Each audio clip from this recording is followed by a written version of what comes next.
Bonjour, vous êtes sur Décideur TV, c'est Ténor du droit. Aujourd'hui, j'ai le plaisir de recevoir Carbon de 16 et Benjamin Fiedler, respectivement candidats aux fonctions de bâtonnier et vice-bâtonnière de Paris. Bonjour à tous les deux. Bonjour monsieur, merci de votre invitation. Bonjour Arnaud. Je vais commencer avec vous, Carbon. Pourquoi vous présentez-vous au bâtonnat et un mot sur votre parcours? Oui, vous avez raison de lier les deux parce que c'est une suite logique. J'ai toujours exercé et notre métier d'avocat et des fonctions ordinales à partir du moment où j'ai été secrétaire de la conférence jusqu'au Conseil de l'ordre et même après où j'ai continué à m'occuper de la commission du secret, de la difficulté d'exercice en collaboration et des perquisitions en cabinet d'avocat.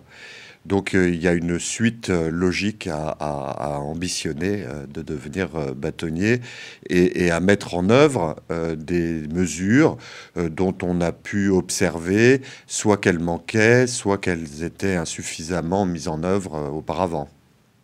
Et vous, Benjamin, pourquoi vous présentez-vous aux fonctions de vice-bâtonnière? Alors, moi, je vais me présenter. Donc, moi, j'ai prêté serment en 1989. J'exerce au sein d'un cabinet international qui est Bird & Bird. J'en suis associée depuis 22 ans. J'ai eu le plaisir de créer, et la chance aussi de créer ce cabinet aux côtés de deux autres consoeurs. Et moi, je me suis beaucoup investie dans le développement de mon cabinet en France et à l'étranger, puisque j'ai occupé des fonctions au sein du conseil d'administration à Londres. Et puis, j'ai été managing partner de ce cabinet pendant 8 ans. Alors, pourquoi je me présente au vice-bâtonnat? Je me présente au vice-bâtonnat parce que Carbon me l'a demandé et que je l'ai pris comme un honneur. Je me présente aussi parce que j'exerce un métier qui m'a rendue très heureuse en tant que professionnelle, en tant que femme. Et que quand je vois que beaucoup de nos confrères quittent la robe à peine après avoir exercé 6 ou 8 ans, je me dis qu'il y a forcément beaucoup de progrès à faire en faveur de l'égalité professionnelle notamment et de la parentalité. Et j'espère y contribuer. Carbon, comment s'est fait le choix de ce binôme? Très naturellement, c'est-à-dire qu'il faut qu'on ait une estime professionnelle mutuelle, ce qui est le cas. Nous n'avons tous les deux absolument pas les mêmes pratiques, mais nous avons de l'estime pour l'avocat qu'est l'autre.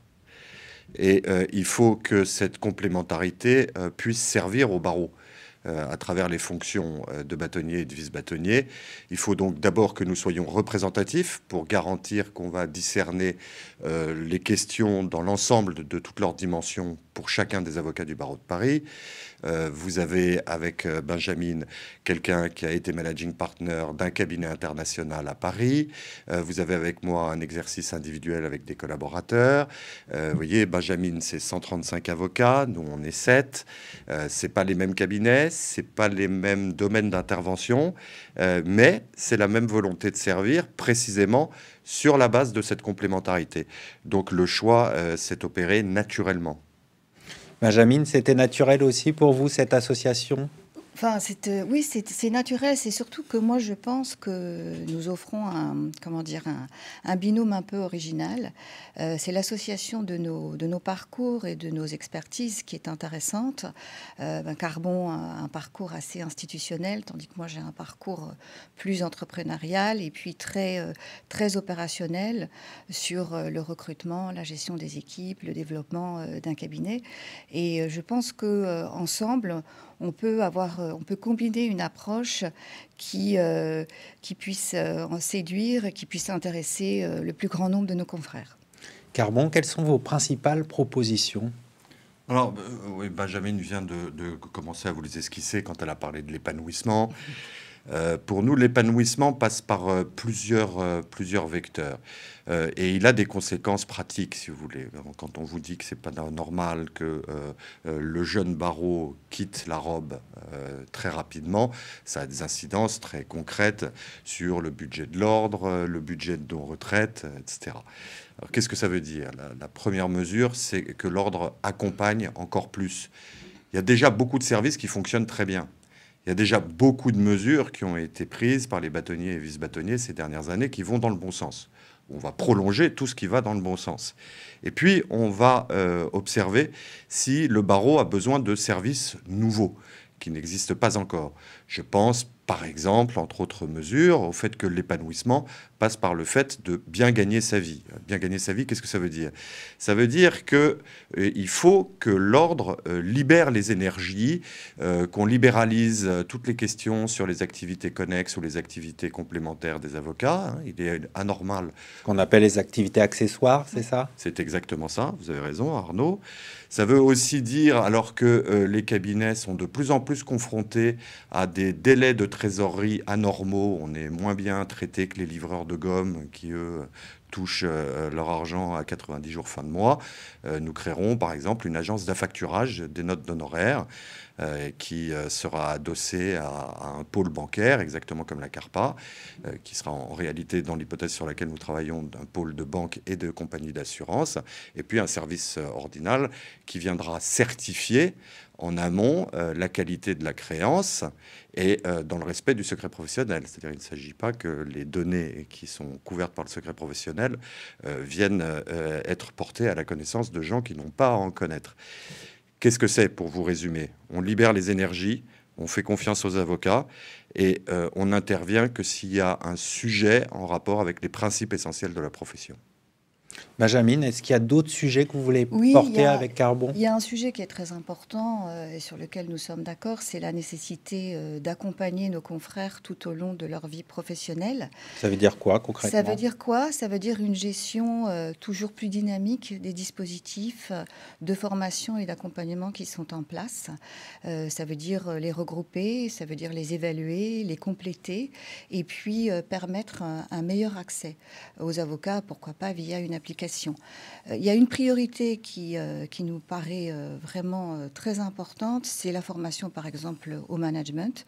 C'est une formation qui est demandée par de nombreux avocats, qui est assez urgente, qui selon nous doit inclure un volet prévention, harcèlement et discrimination et qui doit être généralisé.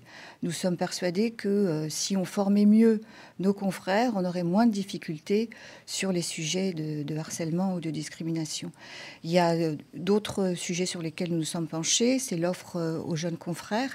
Par exemple, il existe un pack d'installation, mais on pourrait le doubler systématiquement d'une formation sur les soft skills, qui correspond aussi à une demande des jeunes confrères.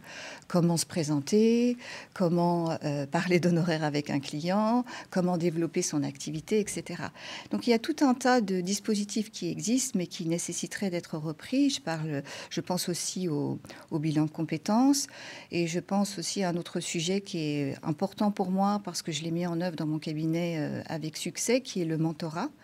Le dispositif du mentorat existe, mais on pourrait le densifier.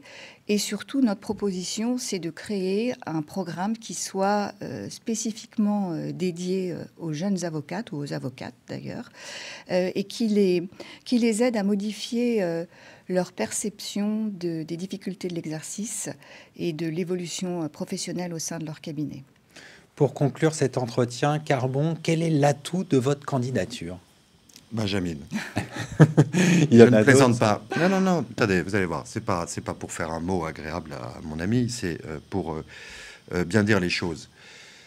Trop souvent, vous avez, quand vous discutez avec des confrères, un problème de représentativité de l'ordre par rapport au barreau, en disant que l'ordre est trop institutionnel, obéit à un prisme exclusivement judiciaire. Nous sortons de ces carcans. Nous apportons dans notre candidature, qui est appuyée sur une expérience solide de chacun des deux, mais comme vous l'a dit Benjamin, il y a l'un qui porte une expérience institutionnelle et l'autre une expérience entrepreneuriale. Si on veut que le barreau se reconnaisse mieux dans ces institutions représentatives, on a besoin du souffle entrepreneurial de Benjamin. Et donc, ce n'était pas pour faire un mot que je vous le disais, c'est l'atout, c'est la complémentarité et une complémentarité harmonieuse. Il ne s'agit pas d'empiler des éléments disparates par souci de communication. Notre candidature, dans sa diversité, elle offre un outil de travail, et c'est notre but. Benjamin, je vous laisse la conclusion. Un atout supplémentaire peut-être? Oui, je crois que la complémentarité, c'est très important, mais c'est aussi l'estime que nous avons chacun pour la pratique de l'autre qui fera que nous travaillerons bien ensemble. Merci à tous les deux d'être venus sur notre plateau. Merci Arnaud. Merci à toutes et à tous pour votre fidélité. Je vous redonne rendez-vous très bientôt sur Décideur TV pour un nouveau numéro de Ténor du droit. Parfait, merci à tous les deux. On a fait 10 minutes.